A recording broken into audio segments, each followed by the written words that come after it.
Hello అందరికీ. ఈరోజు నేను కళాయి ఎగ్ దమ్ బిర్యానీ అయితే చేయబోతున్నాను. దానికోసం ముందుగా బియ్యాన్ని నీట్గా వాష్ చేసుకొని కడిగి పక్కన పెట్టుకోవాలి. దాని తర్వాత బియ్యం 80% కుక్ చేసుకోవడానికి స్టవ్ మీద పెట్టేసుకొని బిర్యానీ స్పైసెస్ అన్నీ యాడ్ చేసి ఉప్పు ఆయిల్ వేసేసి 80% కుక్ చేసుకోవాలి. దాని తర్వాత కళాయి పెట్టేసుకొని 3 టేబుల్ స్పూన్స్ ఆయిల్ వేసుకోవాలి. దాని తర్వాత మనము బిర్యానీ స్పైసెస్ అన్నీ యాడ్ చేసుకోవాలండి. నేనైతే ఈ రెసిపీ కట్టెల పొయ్యి మీద అయితే చేస్తున్నాను. మీరు కావాలంటే స్టవ్ మీద కూడా చేసుకోవచ్చు.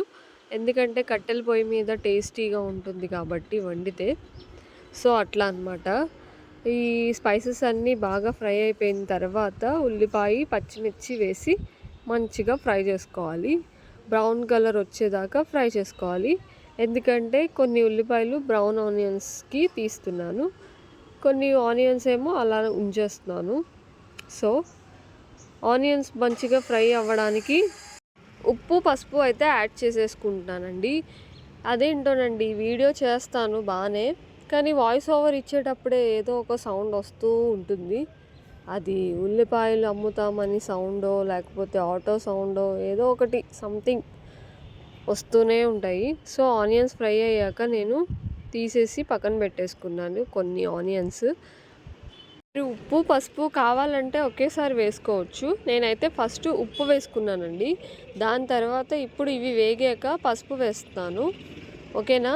ఇప్పుడేమో కారం వేసుకున్నాక ఇంకా రెసిపీకి హోల్గా సరిపడేలాగా ఉప్పు వేసేసుకున్నాను. దాని తర్వాత గ్రేవీ కోసం నేను పెరుగు అయితే యాడ్ చేస్తున్నాను. మంచి గడ్డ పెరుగు అయితే వేసుకోండి. ఓకేనా, చాలా బాగుంటుంది. ఓకేనా, మంచిగా కలుపుకొని బాగా దగ్గర పడేలాగా తిప్పుకుంటూ ఉండాలి, అసలు మాడకూడదు అనమాట. దాని తర్వాత గరం మసాలా అయితే యాడ్ చేసేస్తున్నాను. దాని తర్వాత నేను ఆల్రెడీ ఎగ్స్ అయితే బాయిల్ చేసి పెట్టేసుకున్నాను, అవి వేసేసాను. ఆయిల్లో మనము ఆ ఎగ్స్ని మంచిగా ఫ్రై చేసుకుంటే ఆ మసాలా అంతా ఎగ్స్కి పట్టేస్తుంది. మీరు ఎగ్స్ ప్లేస్లో చికెన్, మటన్ ఏదైనా, ప్రాన్స్ ఏదైనా యూస్ చేసుకోవచ్చు అనమాట, నాన్ వెజ్ ఐటమ్స్. సో ఇంకా నేను కొత్తిమీర, కరివేపాకు, పుదీనా అవేమీ యాడ్ చేయలేదండి. ఇంట్లో ఉన్న వాటితోనే నేను చేశానన్నమాట. అండ్ రైస్ కూడా ఉడికిపోయిందండి. 80% అయితే కుక్ చేసుకున్నాను. ఈ మసాలా కూడా దగ్గర పడిపోయింది.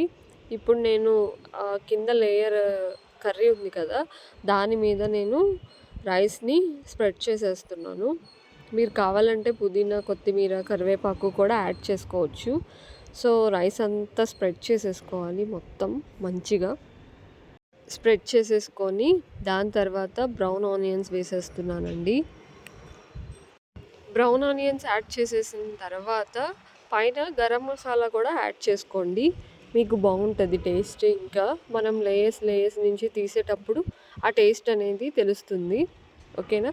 కావాలంటే మీరు ఒకేసారి కర్రీలో కూడా వేసుకోవచ్చు. నేనైతే మామూలుగా ఇలా వేస్తున్నాను. చూస్తున్నారు కదా ఎంత బాగుందో కలర్ఫుల్గా. ఈ రెసిపీ చేసేటప్పుడు నోరు ఊరిపోయింది. ఇది వాయిస్ ఓవర్ ఇస్తున్నప్పుడు చూస్తున్నప్పుడు కూడా నోరు ఊరిపోతుందండి నాకు. సో మనం మంట తగ్గించేసేసి పెట్టుకోవాలి కళాయిని కట్టెల పొయ్యి మీద. అలా 20 మినిట్స్ మనం సిమ్లో కుక్ చేసుకోవాలి. మనకి రైస్ ఇంకా కింద మసాలా అదంతా రైస్కి పట్టేసి బాగుంటుంది తినేటప్పుడు. సో ఫైనల్గా ఎగ్ దమ్ బిర్యానీ అయితే రెడీ అయిపోయింది. సారీ కళాయి ఎగ్ దమ్ బిర్యానీ. చూస్తున్నారు కదా ఎలా వచ్చిందో. మీరు కూడా ఈ రెసిపీ ట్రై చేయాలనుకుంటే నా ఛానల్లో ఉంటుంది, సబ్స్క్రైబ్ చేసుకొని ట్రై చేయండి. Bye bye.